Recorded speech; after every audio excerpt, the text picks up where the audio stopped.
Hi guys, my husband updated our fridge for this video.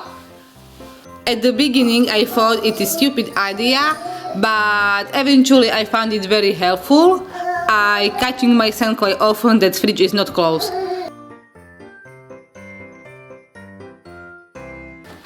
You can hear when I open the fridge, the radio is on and it's closing, it's off. And in fact, I catching myself very often that this fridge is not closed, and I find it very helpful, and it's also saving us money. Maybe this video will be helpful for some of you. Thank you for watching, and I wish you have a nice day.